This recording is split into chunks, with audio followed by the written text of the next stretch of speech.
السلام علیکم ورحمۃ اللہ وبرکاتہ۔ آج کا ہمارا سوال غسل سے متعلق ہے کہ جس کے اوپر غسل جنابت فرض ہو تو ایسے شخص کے لیے بال اور ناخن کا کاٹنا کیسا ہے۔ ہم نے بعض لوگوں سے سنا ہے کہ وہ کہتے ہیں کہ مکروہ ہے، جنابت کی حالت میں بال اور ناخن نہیں کاٹنے چاہیے، کیا یہ بات صحیح ہے؟ اور بعض لوگ کہتے ہیں کہ درست ہے، کاٹ سکتے ہیں۔ تو اس کے بارے میں صحیح وضاحت کیا ہے؟ تو دیکھیے، اس کا صحیح جواب ہم آپ کے سامنے پیش کر رہے ہیں، توجہ کے ساتھ سنتے چلے جائیے گا۔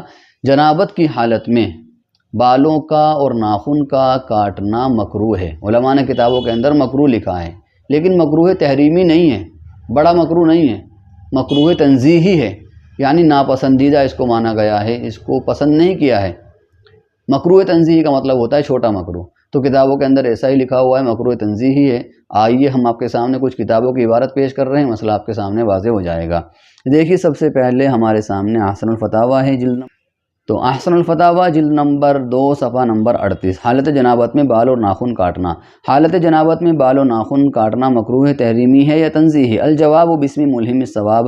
مطلق کراہت کا قول ملتا ہے، جس سے بالعموم کراہت تحریمیہ مراد ہوتی ہے، مگر یہاں قرائن سے کراہت تنزیہیہ معلوم ہوتی ہے۔ تو پتہ چلا کہ بالوں اور ناخن کا کاٹنا جنابت کی حالت میں مکروہ تنزیہی ہے۔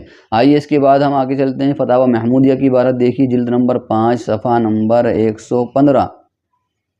بحالت جنابت ناخن اور بال ترشوانا۔ غسل واجب ہو، غسل سے پہلے ناخن اور بال ترشنا درست ہے یا نہیں؟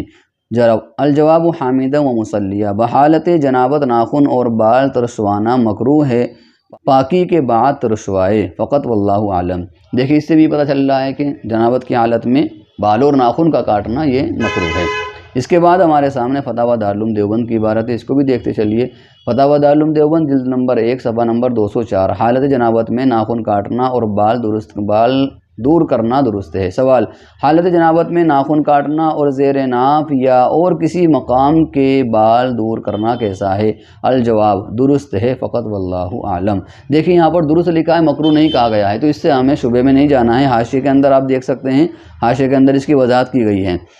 کیا لکھا ہے؟ اور بعض کتابوں میں جنابت کی حالت میں ناخن کاٹنے اور بال دور کرنے کو مکروہ لکھا ہے، اس سے مراد مکروہ تنزیہی ہے۔